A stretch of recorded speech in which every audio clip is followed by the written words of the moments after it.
you're familiar with the governance process, you see it takes about 2 weeks, and it's a bit cumbersome to pass a proposal. So if we were to do a proposal and go through the governance process every single time we wanted to pay a contributor, that would be too much. That would be exhausting, and it would be inefficient for Fox token holders. So we started thinking about how we could solve this problem, and we came across Colony, who the project I've been familiar with since 2018. I remember the first time I heard about Colony at DevCon. I was blown away, and I thought, wow, this would be so cool. This really seems like the future of organizations.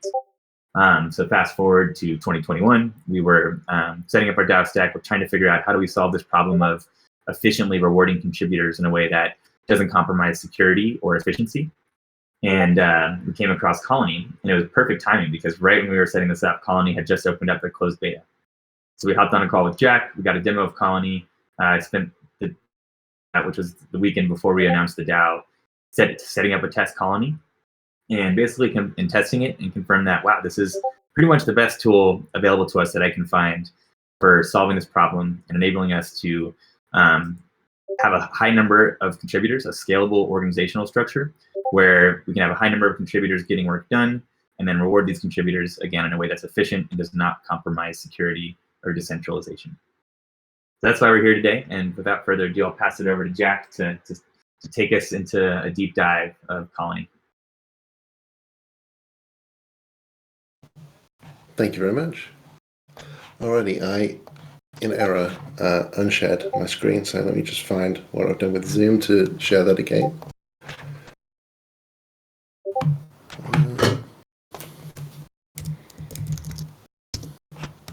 There it is.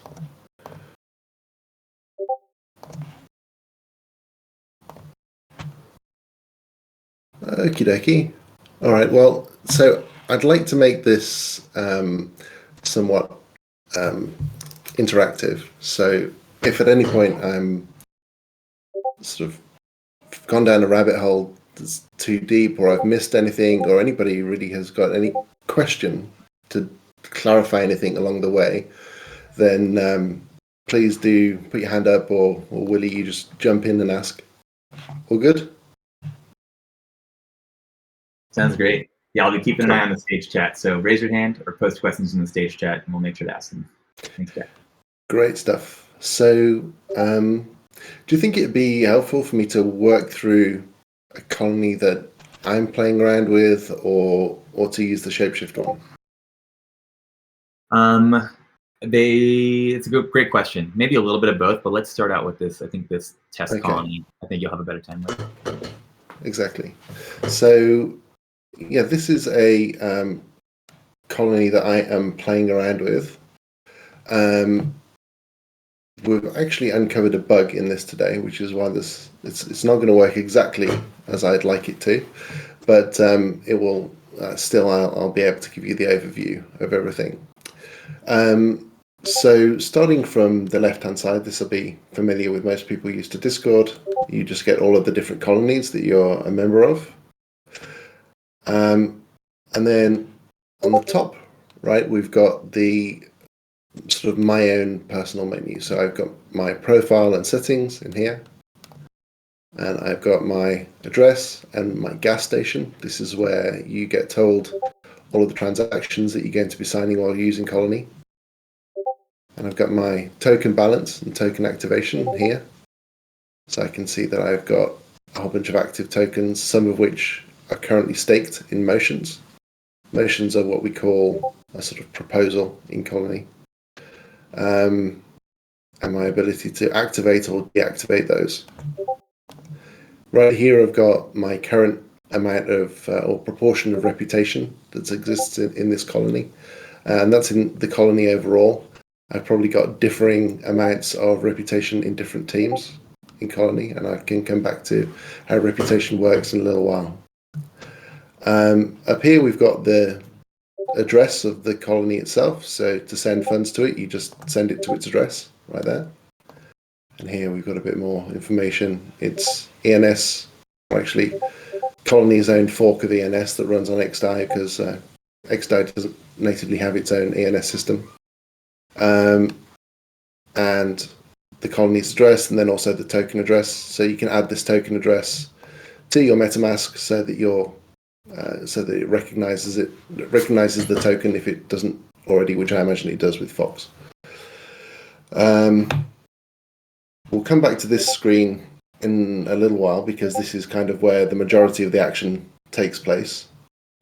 But in the events screen, we have got a list of all of the transactions that have taken place in this colony.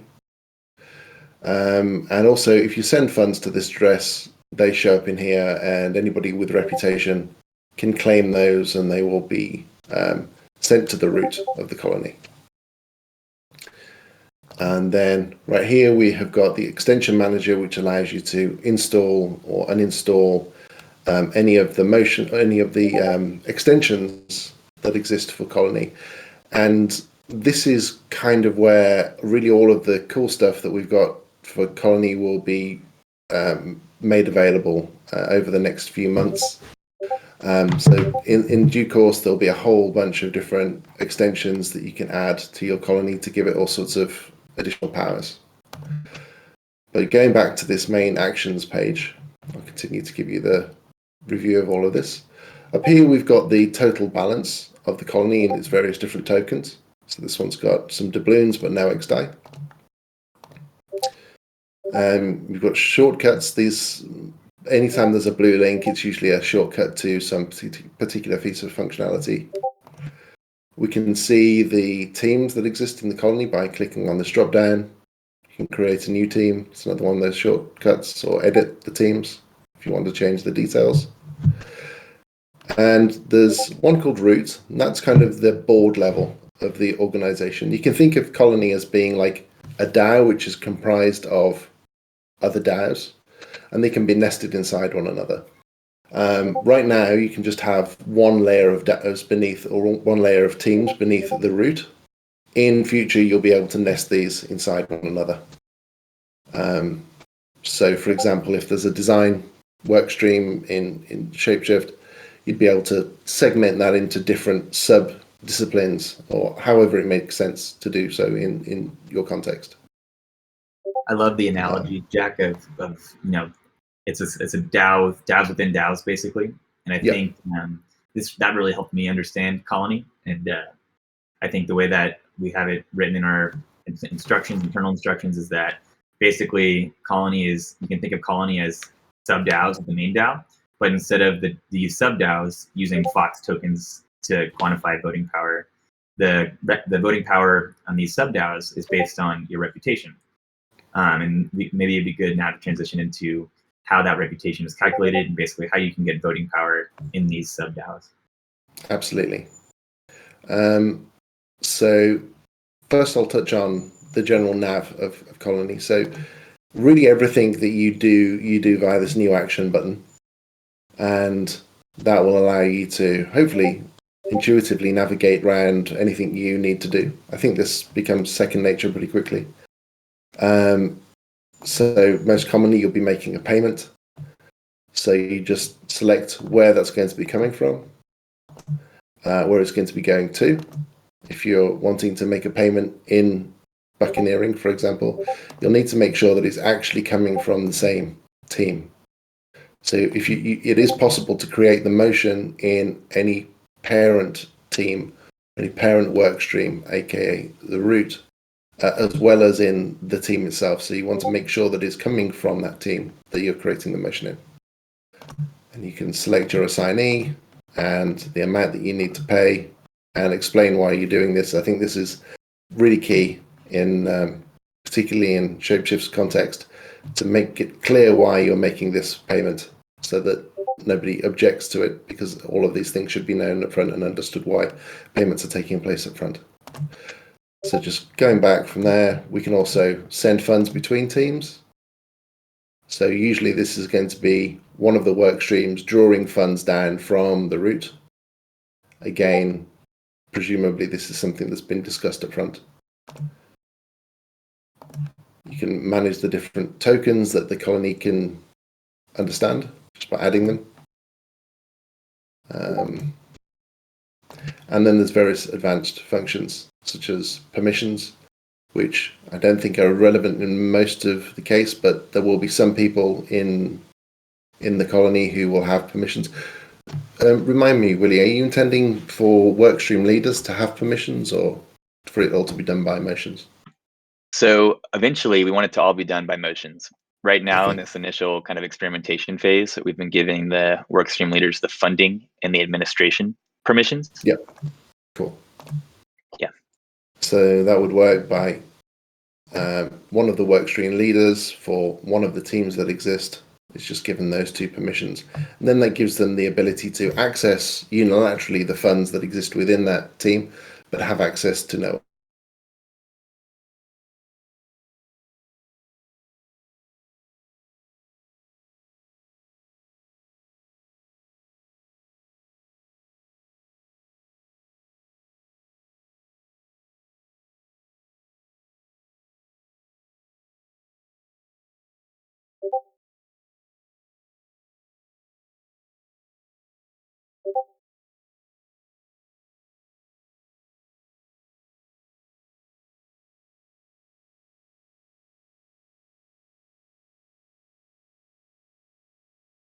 payment that one of my teammates has made whilst trying to debug why it is that I'm struggling to get motions through in this colony at the moment.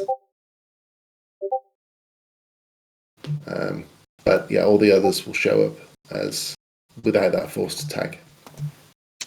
All right, so then going to this members list, we can see that there's a whole bunch of people who've subscribed to this colony. These have got these different percentages of reputation in the team.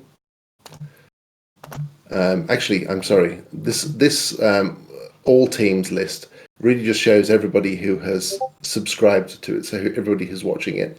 We do have an update coming to make this less confusing, coming soon. But if you click into any one of the teams, you can see precisely how much reputation each person has got in that team, therefore how much influence they're going to have if a vote occurs, or the extent to which they're able to stake on any particular motion. It sometimes takes a little while for the reputation to populate because it's drawing this data down from the chain.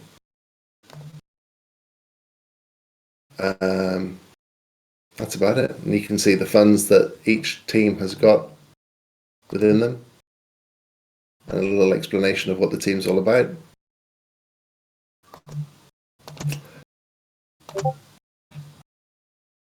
Yeah, cool. The reputation that they've got there. So we could go and try and work through a governance process. So if I try and make a payment to myself,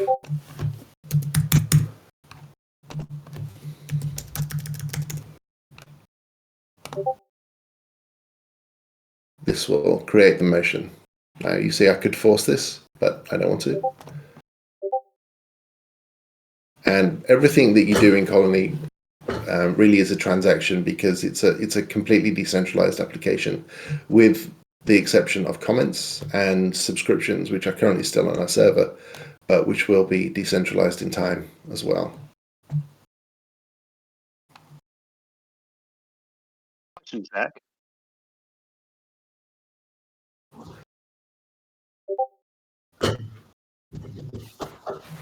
Tracks and making it a pretty simple UI UX considering all the complexity in the background. Oh, thank you. You bet. Yeah, it's been hard. I've invited Perklin up. I think Perklin might have a question. Perklin is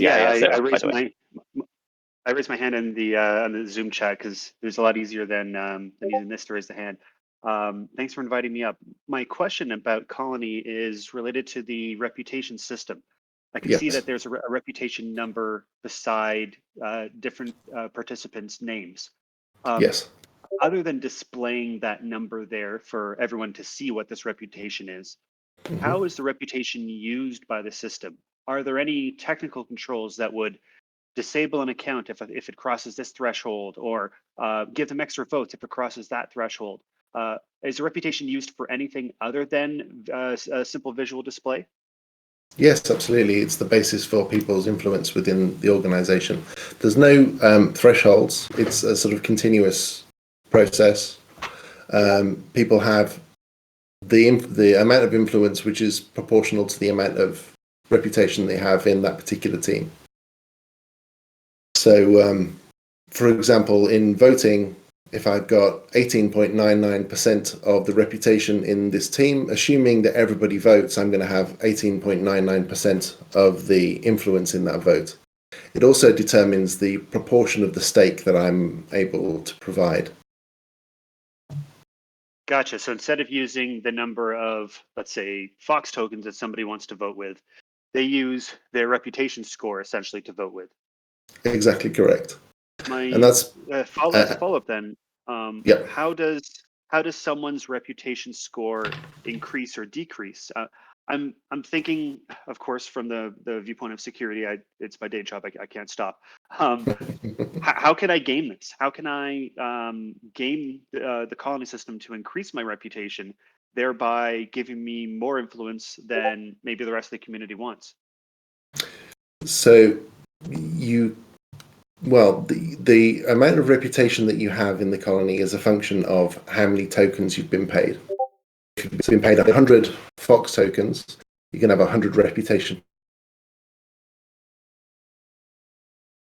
Decays over time. It's unlike tokens. So that means that it has a half-life of 3 months. So after 90 days, you're going to have half as many reputation points as you had at the beginning.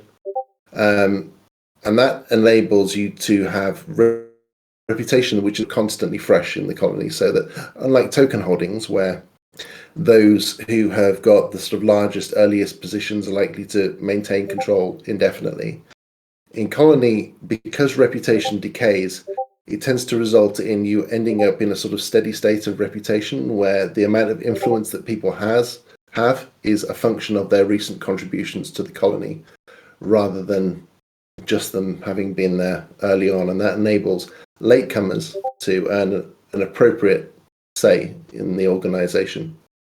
But I don't think that, I mean, it's only as gameable as getting paid by the colony, basically. So if you can deceive everybody to get paid by the colony, then you can deceive them to get reputation too. So it would have to be a pretty long play to try and deceive everybody.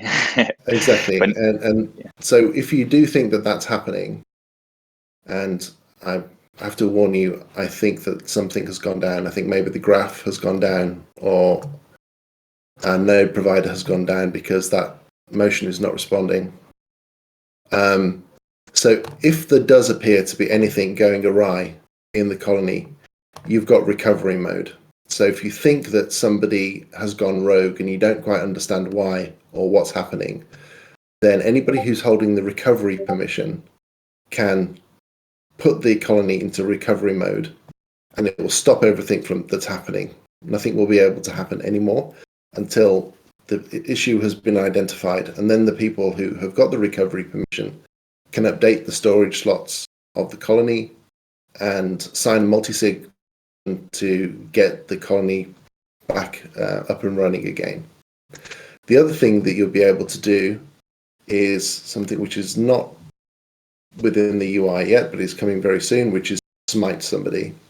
So if you think that somebody has earned reputation and then is starting to use it in ways that do not align with what the rest of the colony thinks, then you can punish their reputation, and you can punish it to whatever extent the colony deems to be appropriate, whether that be a slap on the wrist or just zeroing them out.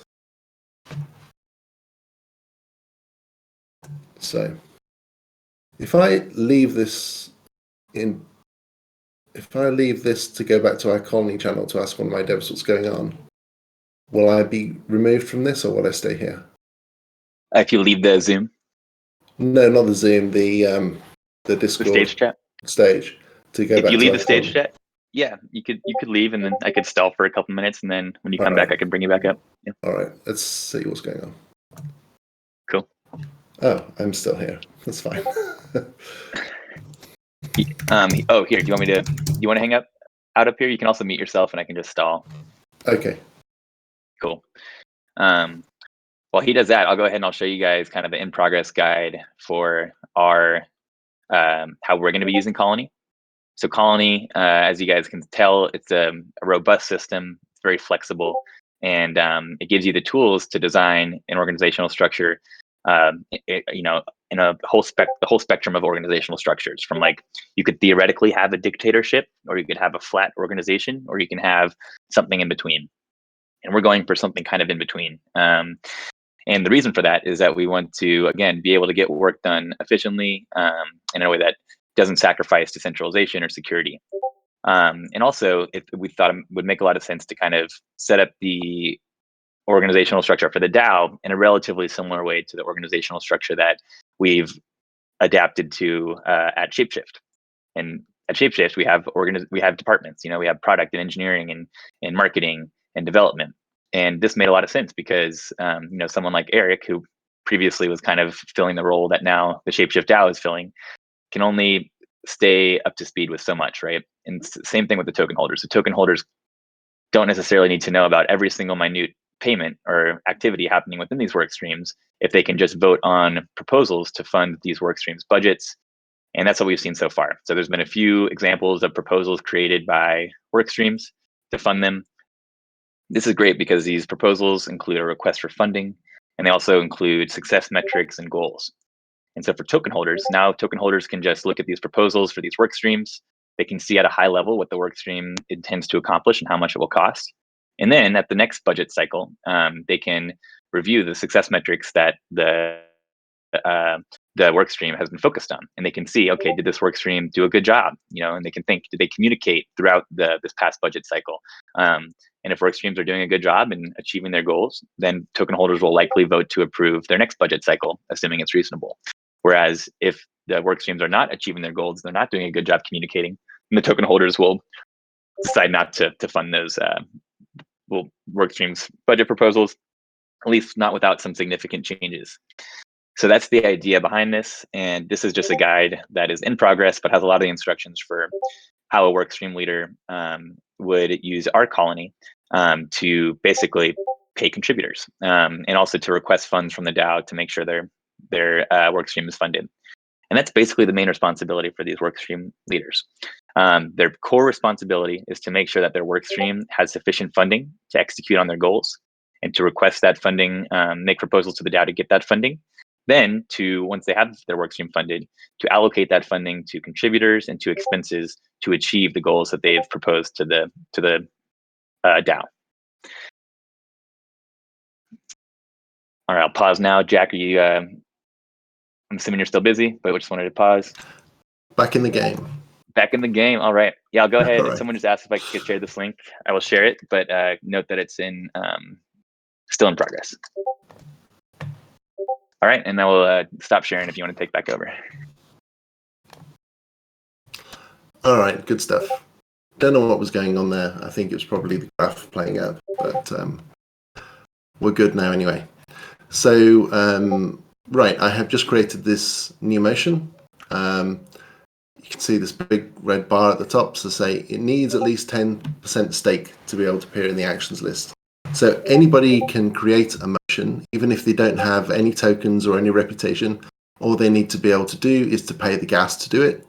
But it's not going to show up in the actions list that I was just on before, unless it's got at least 10% stake. So what somebody would need to do if they're a new community member is just to take this URL and share it in Discord or with anybody who's the workstream leaders or anybody with reputation to get this staked so that it becomes visible or indeed it becomes active. So for a motion to become active, it just needs to be fully staked. So I'll go ahead and do that. And I've got some time in which to stake this. For the purposes of this demo, or in this test colony at least, I've set all of the times for things to be very, very short. So that means I can just demo the whole thing, but obviously in real life you use 3 days or 5 days or 7 days or something like that. So this will update momentarily to show the stake. You'll notice that things refresh somewhat slowly. This is one of the reasons why we're in private beta now rather than in open beta. Within the next few weeks, you'll find that all of this is happening in pretty much real time. We've got a couple of new system messages here, and new events as well. The transaction showing me having backed the motion by staking it. I can go to the block scout links to view any of the transactions that are taking place. And then we've got a system message to say that the motion is fully staked and the staking period is reset. As long as there's no objection, the motion will pass. So that staking period should have reset. It's this is just a UI glitch there. I'll just refresh it and they'll show the appropriate amount of time. But yeah, this is, in the majority of cases, all that you'll need to do in order to make a decentralized decision, because you'll probably have discussed it up front. All of the other people in the work stream will know that somebody is going to be making a payment. It's all expected, so there's no need to vote on it. It's unnecessary for everybody to sort of explicitly agree to things that are implicit. However, perhaps somebody creates a motion that is not what's been agreed. Perhaps they are asking for twice as much money as been agreed, or you don't know who this person is at all. In which case, anybody can object. And there is an incentive to object, which is that you have the potential of being able to claim some of the stake, or perhaps even all of the stake, of the counterparty who has created this potentially spurious motion. So I'll object to myself. So I'm feeling a little bit multiple personality-y.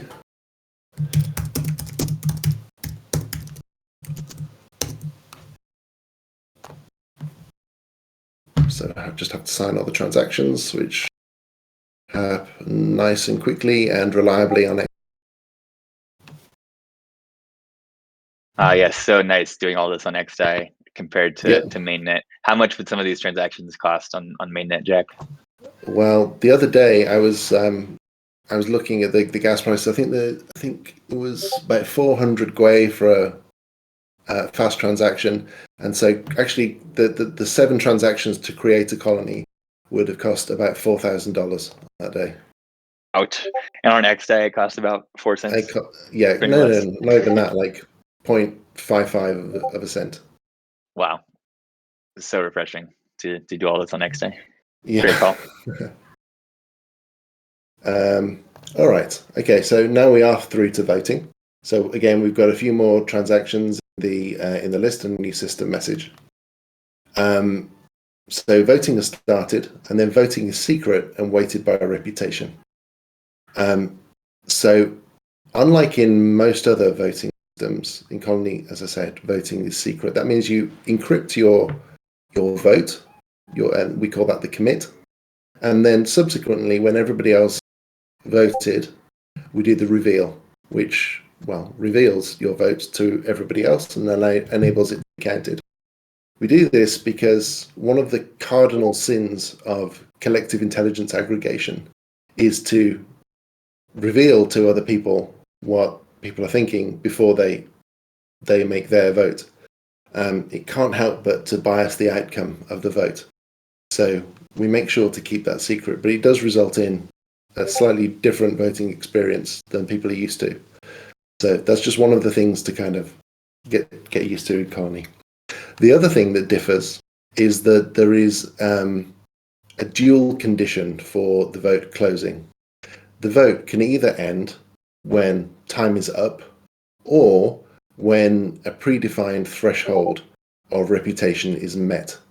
So I think in ShapeShift Colony, this is at 70%. So that means if 70% of the reputation in that work stream votes on something, then the vote will close early, even if only a few minutes has passed.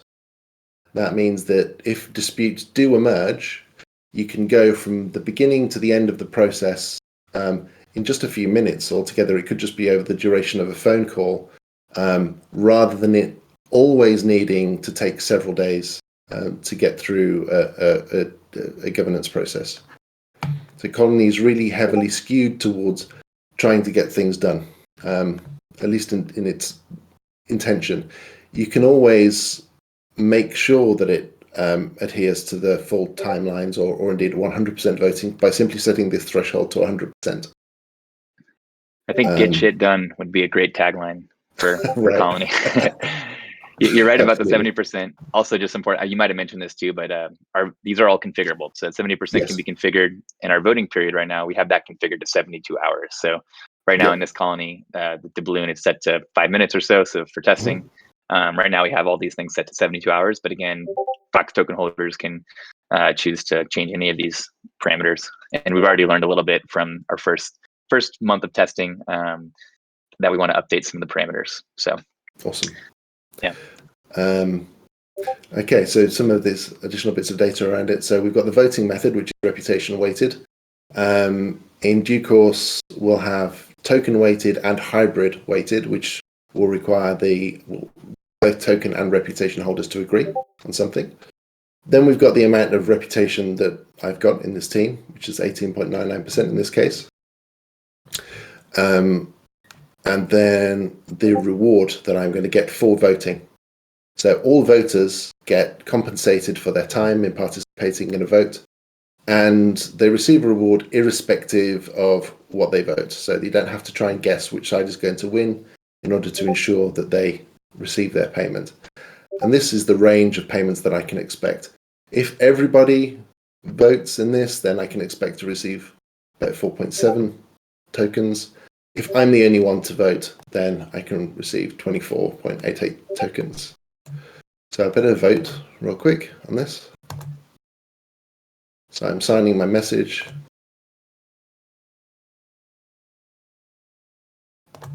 And submitting the vote. And as I don't have 30% of the reputation in this team, unfortunately, I'm not going to be able to force it past the 30% threshold right away. But there's still plenty of things to talk about, I'm sure, here. We've got also the additional metadata around the transaction here. So you can, action type, should always tell you what it is that's going on, the team from which the payment is being made, who the recipient is going to be, and then you can click to copy their address, which you can then go and view in the Block Explorer, as you would ordinarily expect. And then the total value that's going there. You can also, of course, comment. And all this happens in real time as well. If we go back out of this, whilst you're on the main page, you'll be able to see that there is a motion that's ongoing. It's in the voting phase. Somebody's made one comment. It was created on the 9th of September. And the voting period is ending very shortly. So time to panic vote if you haven't already.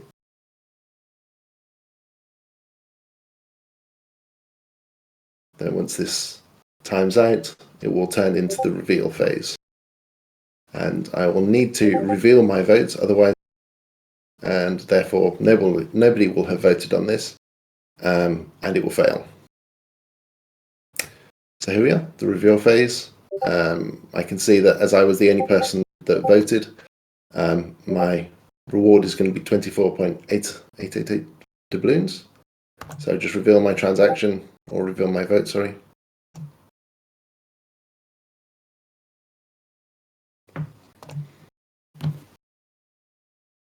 And now it becomes apparent to everybody on chain. It will be counted. And again, this reveal period has a dual threshold of ending at the sooner of either everybody revealed their vote or the time running out. So again, that's to keep stuff moving along. You see the outcome in the feed as well as up here. And then there is also some mention of an escalation period here. This is not something that is live yet because we've got to get motions hooked up to the graph to be able to do this. But this is going to allow you to escalate disputes. So this is a dispute that we've taken in the buccaneering team, which is a child of the root team. Now, if I felt that I'd been hard done by in this team and the vote had gone against me unfairly because all of the reputation holders in the team don't like me for some reason, then I could escalate it to the root team, where it would require a higher stake to participate in the dispute. But I would have a wider set of reputation holders to make my case to as to why, in fact, this should have gone in my direction rather than the other side. So it has this sort of escalating dispute management process that can take place within the organization. Now this has passed, and it's done so by a landslide, obviously. I can finalize. And that will actually cause the transaction that I have asked for to take place. And 100 doubloons will be transferred to my account. It actually won't, because there's a bug that has emerged today, which is for some reason meaning that we're running out of gas. Transactions are running out of gas, but we'll get that fixed. And so I can go ahead and claim the stakes. Now, this is a little bit confusing here because I staked on both sides. Ordinarily, a rational person wouldn't have done that. So this penalty is what I actually just received for having voted. And then I'll be getting the stakes back from both sides. So I just reclaim my stake. Now, the amount of stake that the losing side will lose is a function of how contentious the decision was. So if it was a landslide victory for one side, as it was in this case, then the other side's stake is going to be slashed very harshly, because it was very clear that they shouldn't have been doing what they did. So they get penalized to a greater extent than if it was, if it's like 51-49, then it could have gone either way. And so the losing side will not be penalized very harshly at all. They'll lose barely any of their stake. And that's kind of a linear thing that is kind of shades in the appropriate amount of penalty based on what the outcome was. I'll just claim my stakes back, and there we are. We're at the end of the governance process. Now, there must be some for that. There must be some what? Must be some questions after that. Yes, there's been quite a few popping up in the stage chat, and I think we've been doing a good job answering them. I see Marley hopped up on stage. Marley, do you have a question for Jack? I was coming up to agree with the gas prices on XDAI. Super awesome. So much better UX just from a DeFi perspective. And this would be unusable on mainnet. So absolutely. Yeah, I've got a urine vault that I need to migrate, and I'm waiting for it to go down, but it's still quoting me like $2,000 US to do so. Oh, so that's it's rough. sitting there until then. Well, I hope the transactions go through in a timely fashion. Because the painful thing about mainnet is that they're expensive, and then you end up having to do them 3 times often. I know one question that's come up a bit. I know that we are one of the first projects that is using Colony. You guys haven't even opened up for open beta yet. It's still no, exactly. It's still closed beta. Yep. So we were very fortunate with timing that right when we were looking for a solution like this, you guys had just opened closed beta. I know some question that's been asked by some of the community members is what other projects are using the largest so far? There's quite a few that have started, but we've mainly been picking those who are not terribly consequential.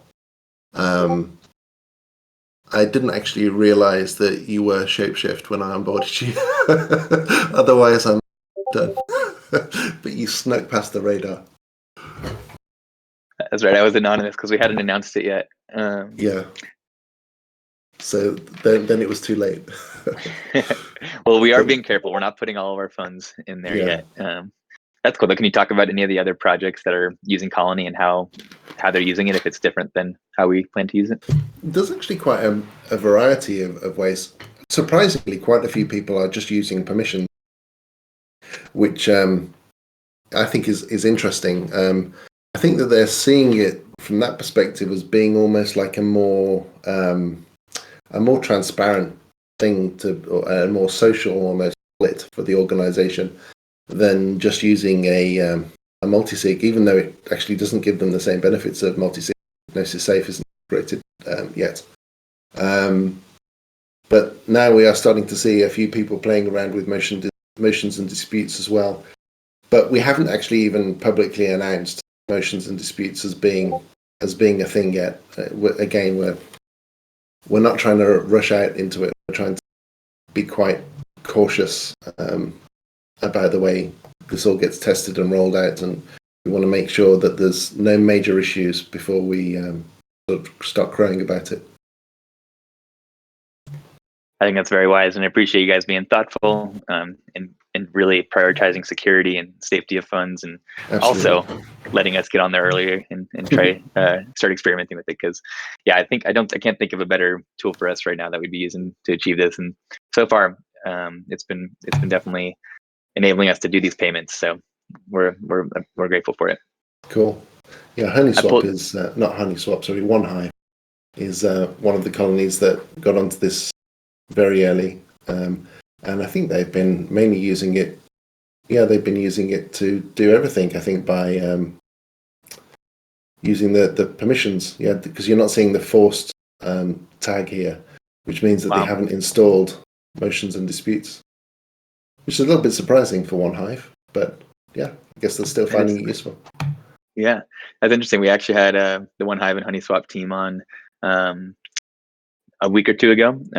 And part of the inspiration there was that because we're relying on Colony to pay contributors, it was important that we had some Fox liquidity on XDAI. So we're likely going to be working with them to incentivize some liquidity over there. Nice. Yeah.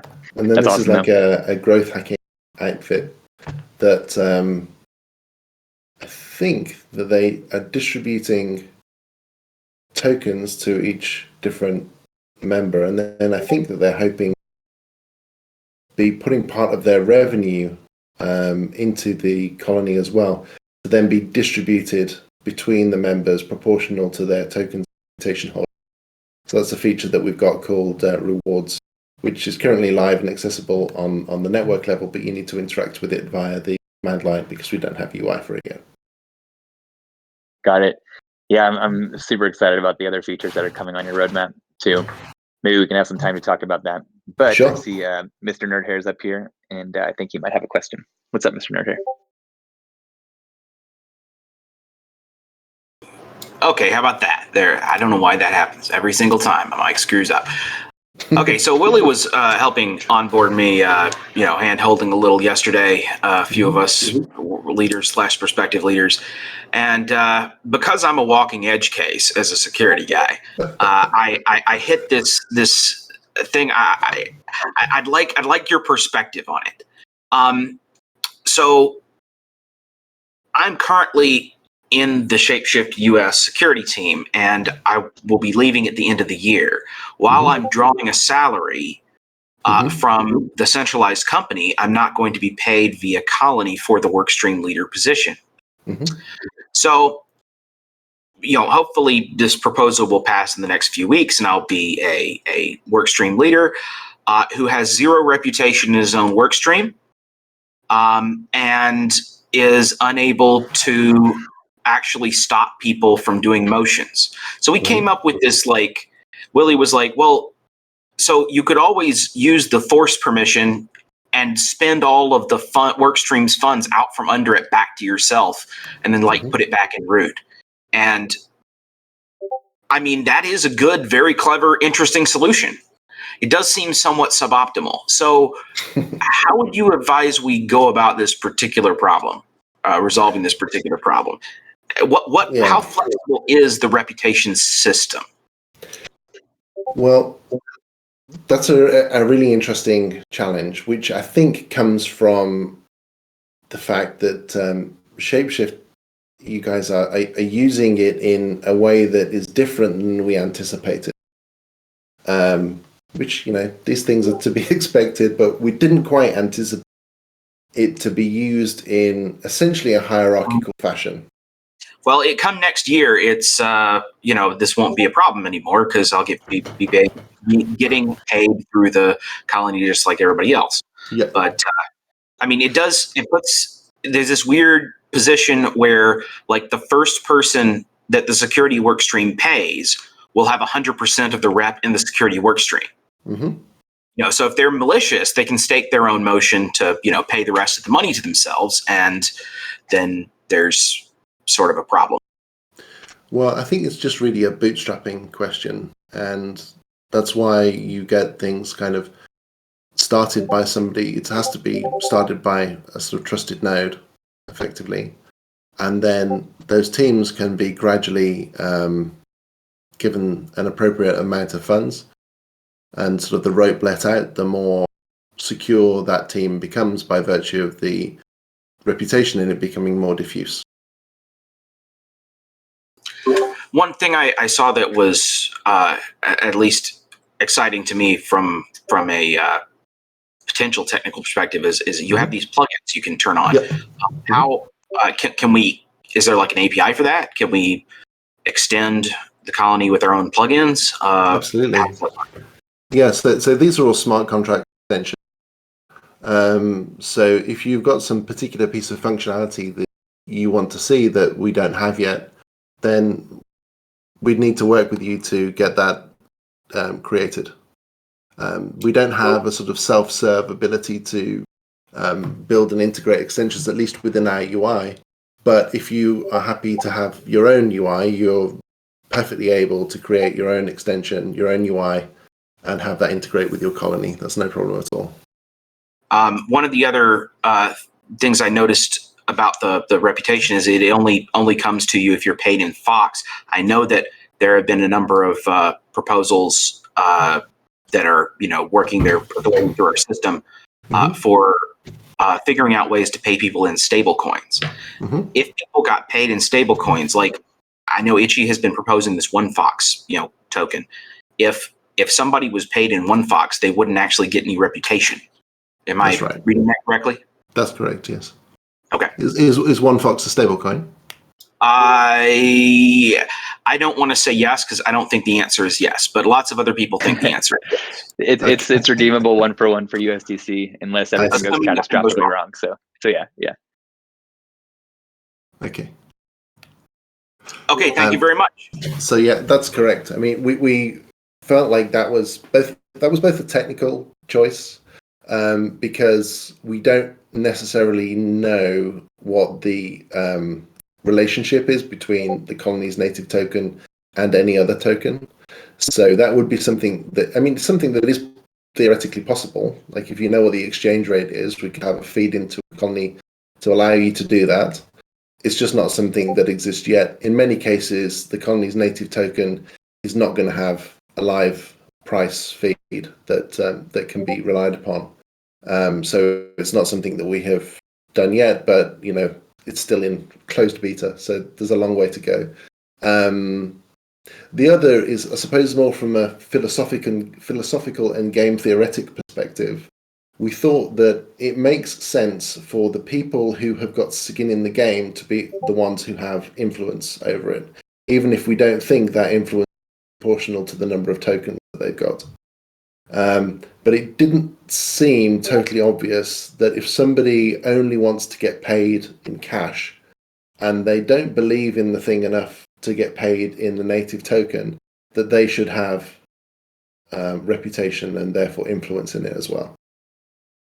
So that's a kind of theory that we've got and something that we want to test out and see how it works out. Again, ShapeShift are using it in a way that is not exactly what we anticipated, because we anticipated that most people who were paying people in a sort of liquid token would be doing so with part of it in the native token, so like as an analog to equity, and part of it in a stable coin to put food on the table. But instead, ShapeShift are paying it all in the native token with the expectation that people are going to sell most of those tokens. Carolyn, I wouldn't say that's necessarily like our expectation. That's just kind of what we're seeing emerge right now. Definitely, we do want to. There's a lot of interest in paying out in stable coins, and we have like several motions, several proposals going through the motions to do this. We're working with UMA on a range token to get stable coins into the treasury, and then working with Ichi on potentially doing one Fox set proposals, I think, Got it. in the process right now. So we don't necessarily, I think I agree. It'd be much more ideal if people were getting paid in stable coins and a percentage of Fox, and they were holding their Fox in the colony and just cashing out the stable coins, however much they need to pay their bills. But we wanted to, or basically this is what we're seeing.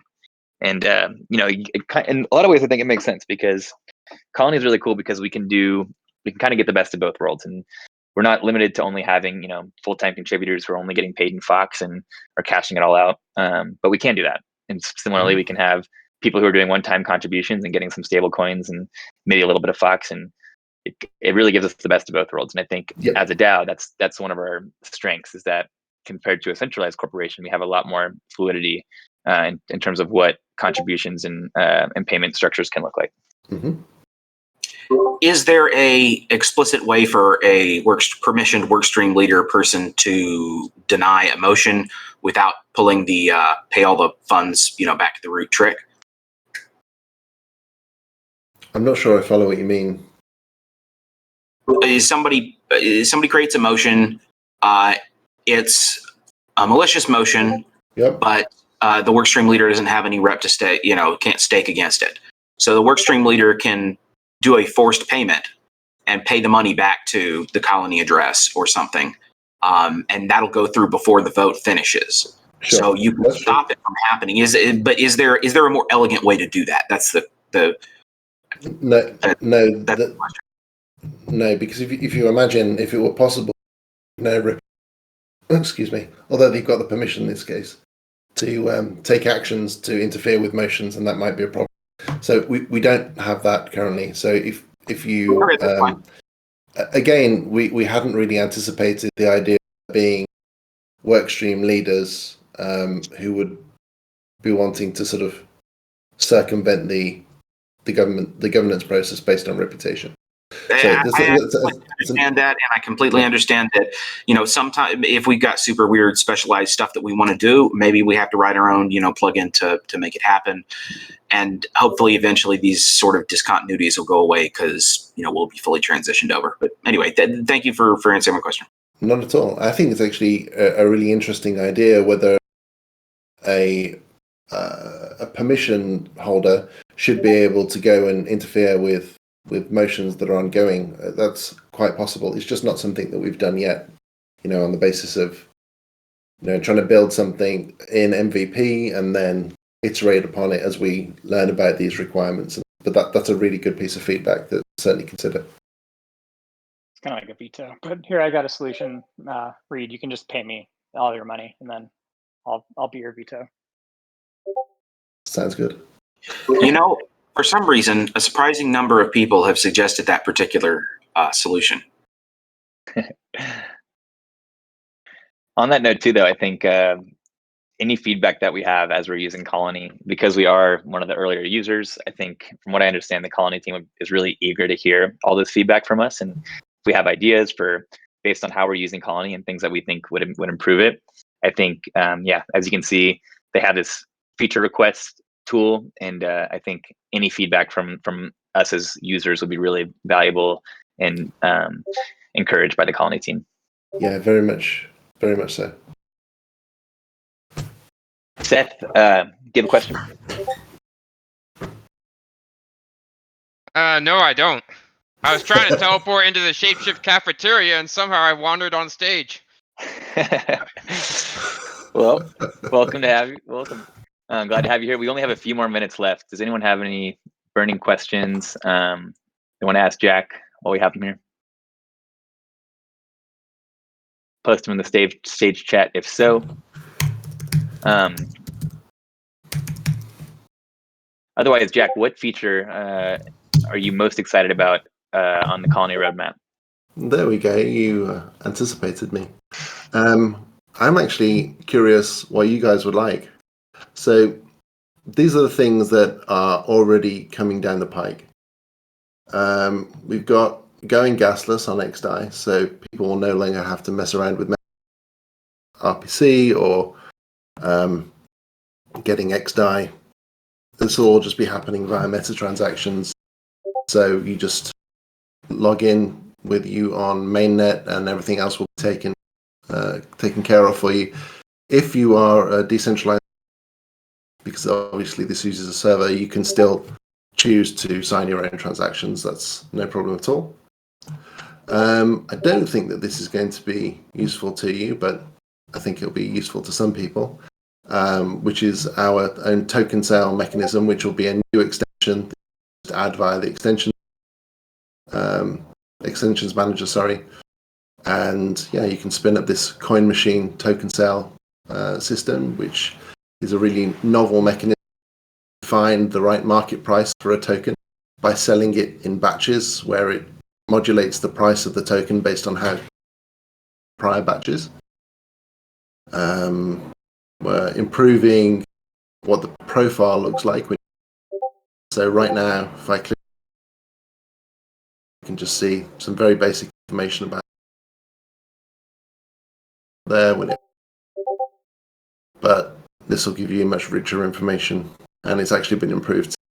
You'll be able to see exactly how much each person has in each team, as well as their token holdings in the native token and any permissions that they have. We've got Smite, so that you can reduce people's reputation in certain teams. There will also be the opposite of Smite, to be able to award people reputation, but that will come with, so award people reputation without them also getting token, but that will come with heavy warnings associated with it, that you risk balking your colony if you do that too much, because the amount of stake that you require for things is a function of the amount of reputation people have. So if those values are out of whack, then it could lead you into some nasty places. We really think of this, of being able to award people reputation without a payment, as being useful in the case where you've got people who've had to take time off from work for whatever reason, and you don't think it's fair as a community that they should lose the influence that they should have had, despite the fact that they weren't able to work and get paid for a while. So that could be if somebody's on maternity leave, or they get sick, or whatever it may be. You can sort of re-up their reputation. We'll have notice safe support, so that rather than, for example, you, Willie, holding the root permission, as I think you do currently, ShapeShift colony, you'll be able to assign that to a multi-sig instead. So we imagine that to be a sort of critical part of the progressive decentralization path. You'll start off with, go ahead, Jack. Go ahead. You'll start off with a colony being set up by an individual. That will then pretty quickly be seeded to a multi-sig, and they will have those permissions removed from them for the most part. And gradually over time, you'll probably end up where you don't have a multi-sig at all, and it works by token or reputation voting, or a combination of the two. Right, and correct me if I'm wrong, but when we spoke with Aaron from Gnosis Safe, he was saying that we could most likely they would help us set up the snapshot governance, so that our snapshot could control a Gnosis Safe on XDAI, and basically Fox token holders could vote and directly control. They could have root access in pretty much God mode on the colony without having to do any mainnet transactions. Even it could just be snapshot votes controlling a Gnosis Safe on XDAI that controls the colony. Yeah, and that's actually one of the reasons why, whilst we are bringing token-weighted voting to Colony, it's not something we're really prioritizing, because there are new workarounds like that allow you to get there without us implementing it yet. So instead, we've got so you'll be able to govern other smart contracts that are on the same chain. So whether that be interacting, governing your own protocols, you'll be able to do that. And you'll actually be able to do that even if those so if you've got some contracts on mainnet that you need to interact with, then you'll be able to have a Gnosis Safe on mainnet that is in control of the contracts that you want to be able to interact with or govern.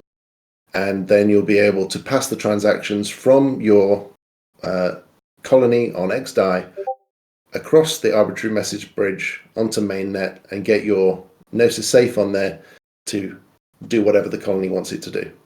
That sounds a bit complicated, and it is, but it's very cool. We're excited for that.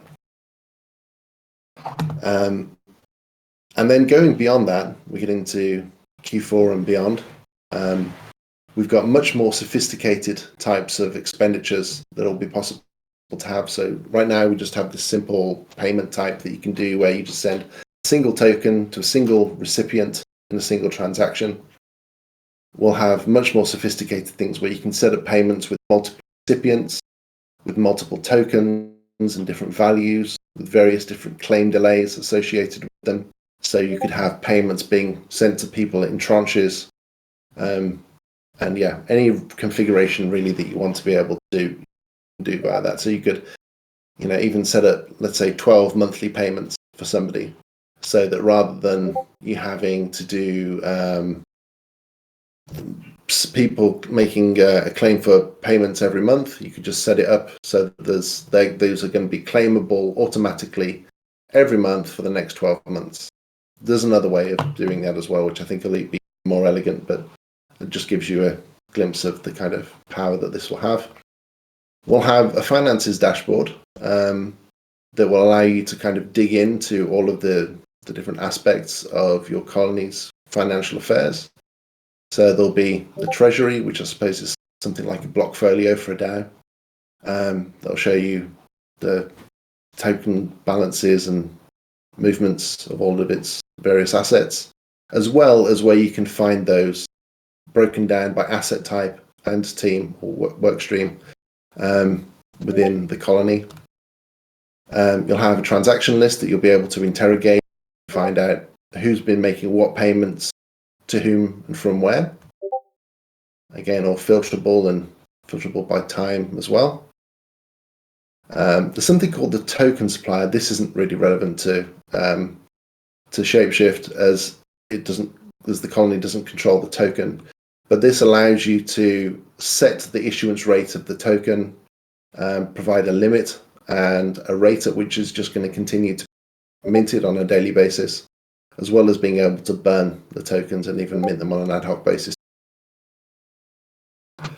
There's rewards. Rewards allow you to have a pot of funds that get distributed among the members of a colony proportional to their blended token and reputation holdings. So you can even do that so that if you've got a revenue stream to the organization, that a percentage of that revenue stream is automatically split off to go into the rewards pot. And then that, yes, is divisible between the members of the colony. So people can have the expectation that they're going to be able to claim those rewards indefinitely.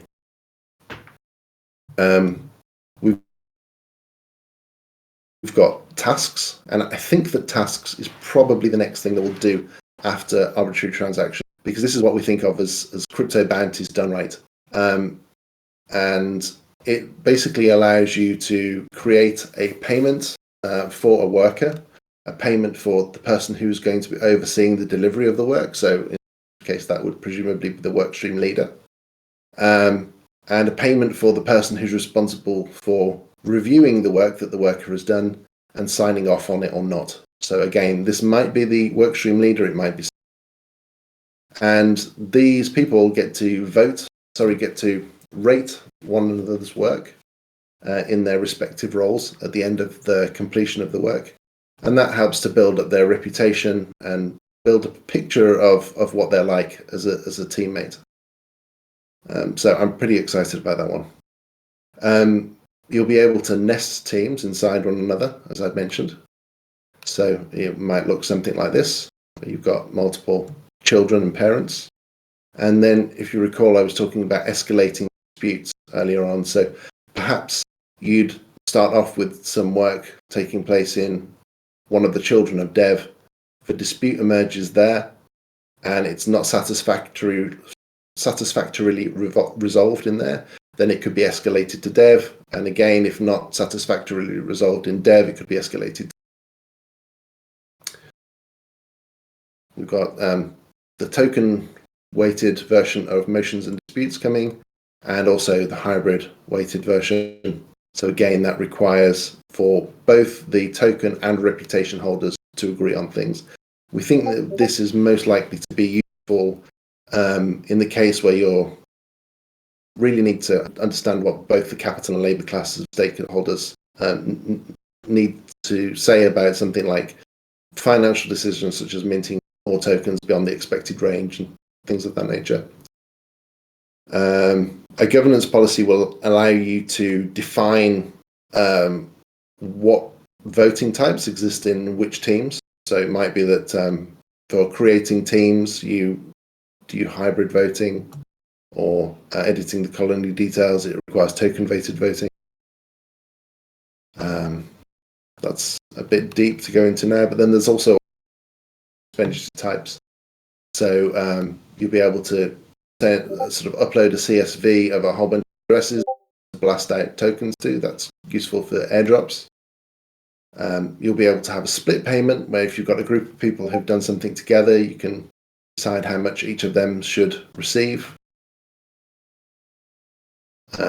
Again, being able to do staged payments, so payments can be received in tranches. Perhaps somebody should receive an initial payment and then the remainder over the following 3 months, or when certain milestones are delivered. And then we'll also have recurring payments. So that will be basically a streaming payment. If you're used to any of those other tools that do that, you'll just be able to set a rate at which somebody should be receiving funds, and that will just flow to their salary on a constant basis, and they can draw it down whenever they want to. It could be every hour if they wish. There's There's such a bunch more stuff around that, but I'll stop here. I've got no more pictures. I want to hear it all. In this roadmap, I'll go ahead and post a link to this roadmap in the stage chat if anyone wants to check it out. It really is. I am not exaggerating when I say this is one of the coolest roadmaps I've ever seen for any product. I'm so excited about the stuff that you guys are building, and I think when I read this roadmap, I was like, okay, this team is awesome. You guys clearly have put so much thought into this, and not only is it a great MVP, maybe even an MLP, minimum lovable product, but what you guys are building is like so amazing, and I couldn't be more excited for all these features. Great, thank you. Appreciate it. We had one question. I promised the community member I'd ask. They want to know if it's on the roadmap to enable paying in a split of like stablecoin and Fox, for instance. And yeah, absolutely. Cool. So that's what you'll be able to do with advanced expenditures and also with tasks. So you'll be able to add more than one token type to a task. So if somebody's going to be receiving, I think the majority of cases it will be a stablecoin plus the native token in a single task.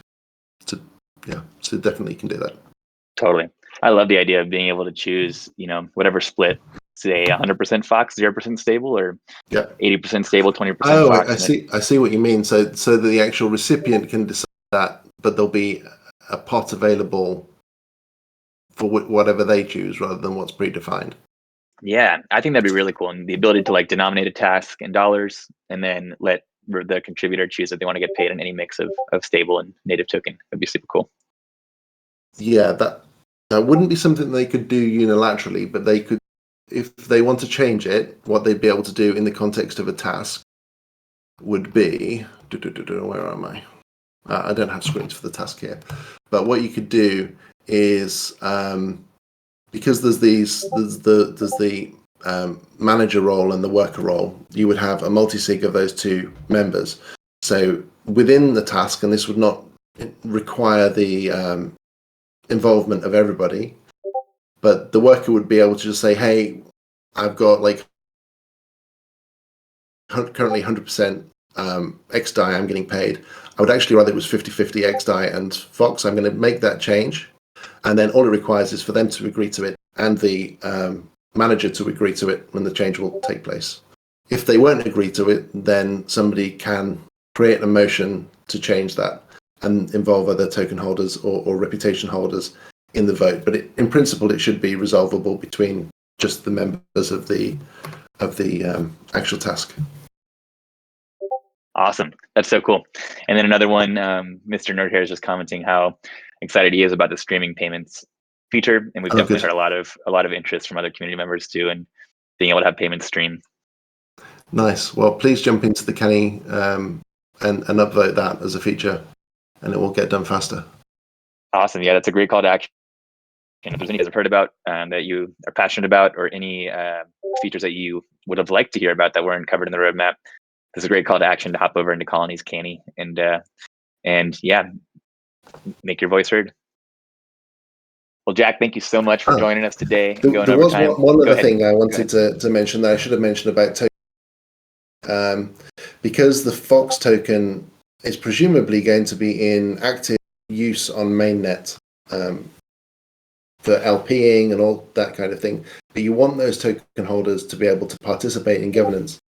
What you'll be able to do with token weighted voting in Colony on XDAI is that you'll be able to define all the contracts with respect to token balances on mainnet, and those token holders will be able to vote with their token weight, even though those tokens aren't on XDAI.